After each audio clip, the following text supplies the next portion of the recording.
Howdy team, hope you guys are all doing well. I'm just coming at you from Chandidasa. I've just booked a little villa here for the weekend, and the reason why I always book things for the weekend is because I work in the office at home from Monday to Friday, and a lot of the times it can get very monotonous, very boring, very repetitive. And when I'm in the office, I feel like a workhorse, I feel like a work dog, I just feel like I can just work non-stop. However, when I'm inside of the office at home, my creative juices aren't really flowing. So every now and then I like to book a weekend away with my wife, and it just really opens up my mind to new possibilities, new ideas. So yeah, I'm really enjoying this weekend. I wanted to come in and share something with you guys today.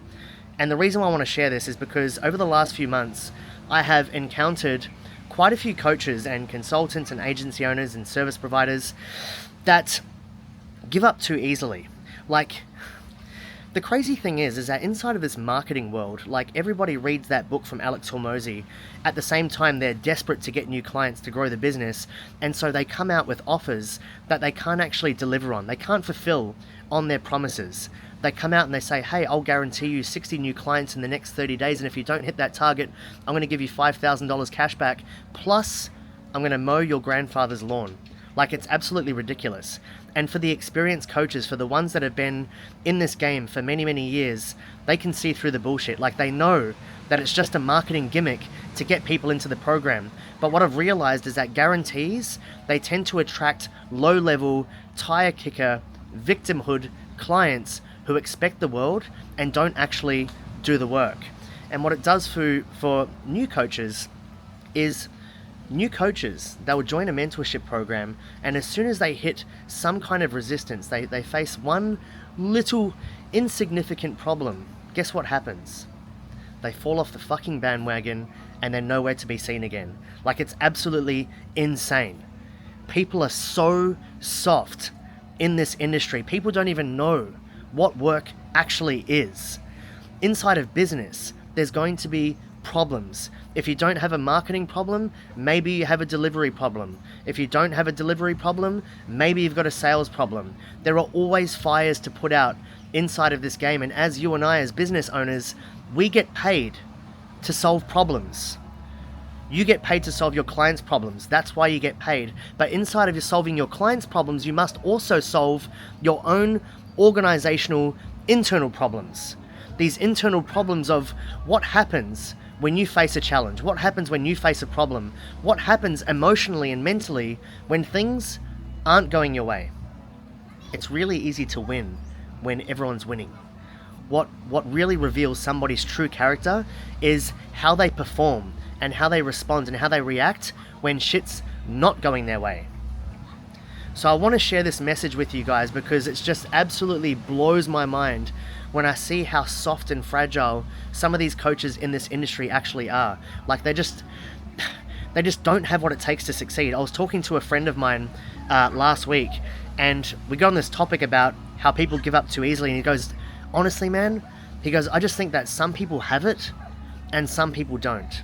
And I absolutely agree with what he told me. Some people have it. Some people have what it takes. They have the mental calluses and the resilience to push past problems, to do whatever the fuck it takes to win. And some people don't. Think about this. If someone was going to kidnap your family and you had 2 weeks to unblock the bottlenecks inside of your marketing campaign, could you do it if someone was going to kidnap your family? Yes, of course you would. Well, here's the good news. No one's going to kidnap your family, so unblock that bottleneck inside of your marketing campaign. Why do people wait until it's such a dire situation until they actually make a change? People don't want to quit smoking until the doctor says, "Ooh, you're going to get lung cancer in 1 year unless you quit smoking." Then it becomes a priority. People don't want to fix their relationship until their partner's walking out the door. Then fixing their relationship becomes a priority. People don't want to lose weight until the doctor says, "Hey, you're going to get diabetes unless you lose weight." Then losing weight becomes a priority. Humans are funny, man. Like, it just blows my mind. It becomes really apparent. Like, I can see when a new client jumps into work with me, you can literally see, like, in the first couple of days, whether they're going to succeed or whether they're going to fail. Just from speaking to them, just by the quality of the questions that they ask inside of the community and the way that they frame those questions. So my question to you is this: when you encounter roadblocks, when you encounter challenges, when you encounter problems inside of your business, what do? Do you shrink? Do you retract? Do you pull back in and say, oh my gosh, why is this happening to me? Or are you that person that doubles down, puts his foot on the accelerator, and gets around that corner smoother, faster, because you have the mental resilience to actually push forward until you solve that problem?